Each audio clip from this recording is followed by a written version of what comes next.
마태복음 13장 36절에서 43절 말씀입니다. 이에 예수께서 무리를 떠나서 집에 들어가시니 제자들이 나와 이르되 밭의 가라지의 비유를 우리에게 설명하여 주소서. 대답하여 이르시되 좋은 씨를 뿌리는 이는 인자요 밭은 세상이요 좋은 씨는 천국의 아들들이요 가라지는 악한 자의 아들들이요 가라지를 뿌린 원수는 마귀요 추수 때는 세상 끝이요 추수 끄는 천사들이니 그런즉 가라지를 거두어 불에 사르는 것 같이 세상 끝에도 그러하리라. 인자가 그 천사들을 보내리니 그들이 그 나라에서 모든 넘어지게 하는 것과 또 불법을 행하는 자들을 거두어내어 풀무불에 던져 넣으리니 거기서 울며 이를 갈게 되리라. 그때에 의인들은 자기 아버지 나라에서 해와 같이 빛나리라. 귀 있는 자는 들으라. 아멘.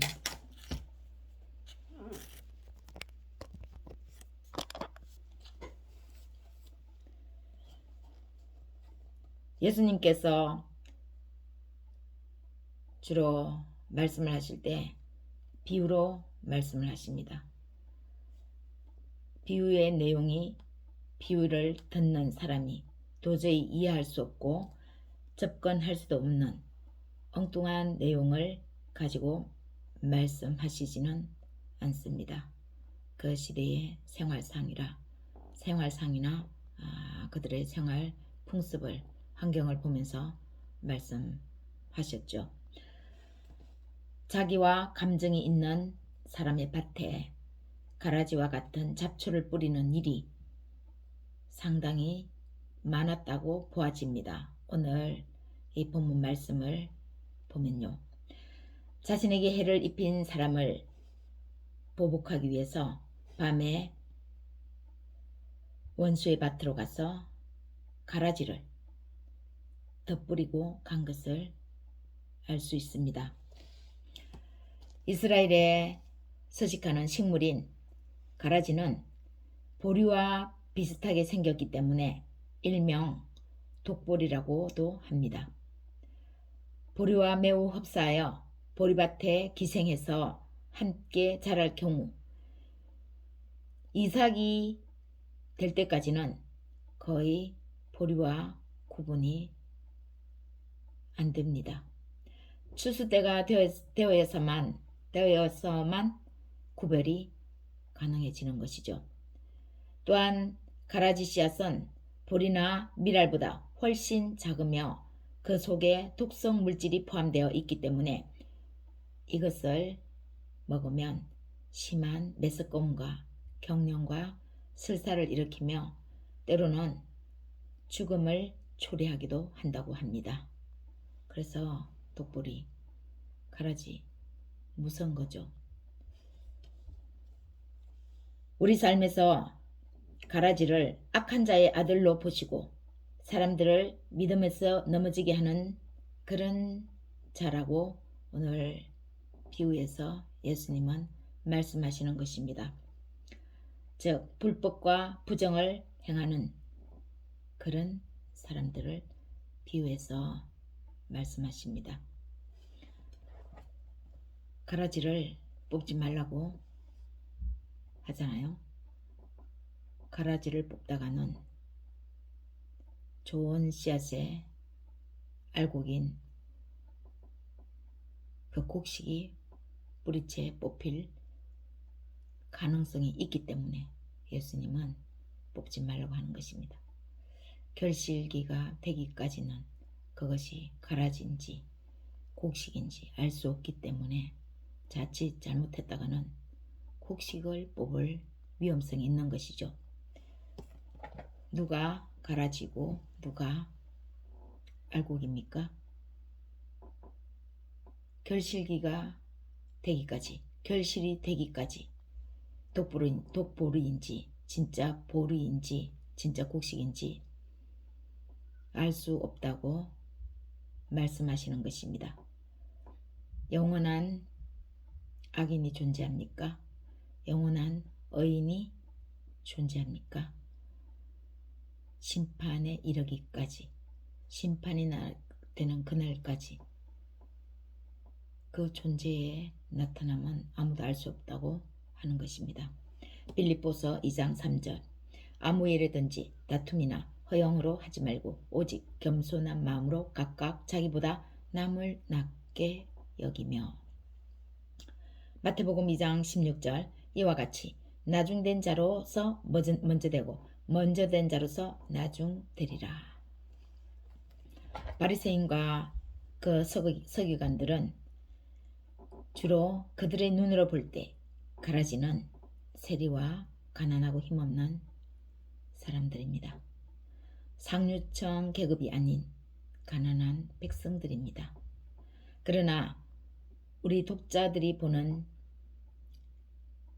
예수님이라면, 우리가 볼 때의 예수님은 과연 누굴 가라지로 지목한다고 보십니까? 우리가 볼 때는 누가 가라지입니까? 그 뜻이죠. 잠정적으로는 우리가 볼 때는 그들 바리새인들입니다. 예수님도 바리새인들에게 말씀하시고 계시는 것과 같습니다. 가라지를 알곡과 함께 추수 때까지 남겨두고 뽑지 않은 이유는 과연 바리새인들이 가라지라서 그런 것일까요? 두 가지로 예상해 볼 수 있습니다. 첫 번째는 영원히 악인이었고 영원히 의인이 없다고 하시는 것입니다. 어제 의인이 악한 생각으로 오늘 악인이 될 수 있으며 어제 악인이 오늘 회개하여 그 길에서 완전 돌아서서 의인의 삶을 사는 의인이 될 수 있는 것입니다. 그래서 마지막 결실 때까지 하나님이 심판하시는 그 날에 이르렀어야 과연 가라지인지 알곡인지 의인인지 악인인지 하나님만이 아신다는 것입니다. 섣불리 악인과 의인을 구분한답시고 구분해서 뽑아버리면 악인이 뽑히지 않을 수 있고 의인이 오히려 뽑힐 가능성이 있는 것이죠. 두 번째는 의인을 더욱 의인되게 하기 위함과 악인에게도 또 기회를 주고자 함입니다. 의인이 의인 되려면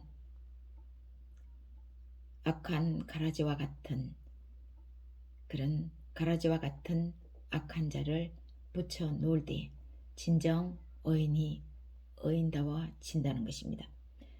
또 영원한 악인이 없는 것처럼 그 악인에게도 하나님은 기회를 주고자 함입니다. 하나님의 심판은 용서와 사랑에 의한 심판입니다. 의인이 더욱 어렵게 되어 하나님이 원하시는 그 성화에 차기까지는 하나님의 때가 있는 것입니다. 하나님이 보시는 결실기가 있는 것입니다. 의인이라고 하는 것도 우리가 쉽게 판단할 수 없는 것입니다.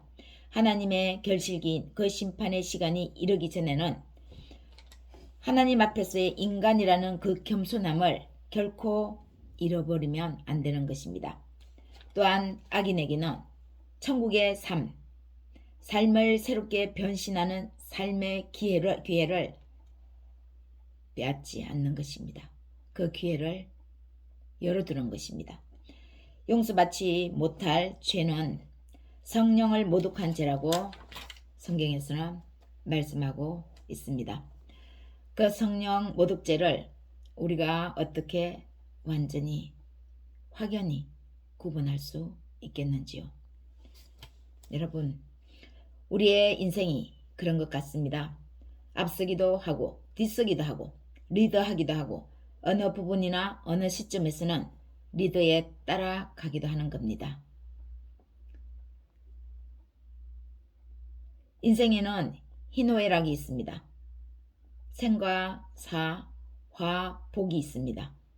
사계절이 합쳐져서 1년 12개월이 완성되어지듯이 계절이 완성되어지듯이 우리 인생 또한 저러한 사계절이 어우러져서 익어가고 연걸어가는 것이 아니겠습니까?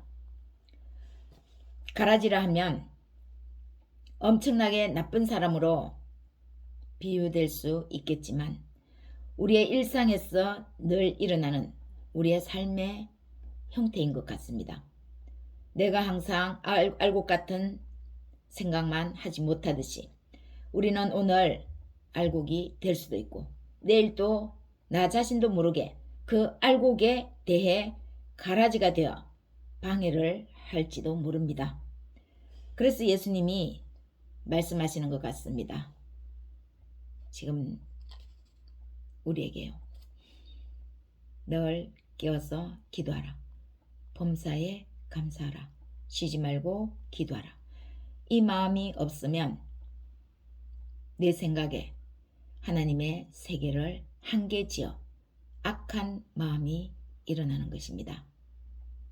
악한 사람은 저 멀리 있지 않습니다. 결국 가라지와 좋은 씨는 우리 안에, 내 모습 안에 양면으로 공존하고 있는 것입니다. 오늘 이 가라지 비유에서 가라지는 우리 모두가 다 가라지가 될 수 있다는 것입니다. 여러분, 예수님이 가라지를 함께 자라게 그냥 두라고 말씀하셨죠. 우리 안에 있는, 내 안에 있는 가라지를 뽑으려고 애쓰기보다 오히려 좋은 씨앗을 더 열심히 갖고 나가는데 시간과 노력을 아끼지 맙시다. 오늘 예수님의 말씀이 에둘러서 가라지를 뽑지 말고 좋은 씨앗을 키워 나가라는데 역점을 두신 것 같습니다. 우리 안에 있는 가라지가 좋은 씨앗이 열매를 튼튼히 맺도록 그 역할을 할 수 있기를 예수님의 이름으로 축원합니다.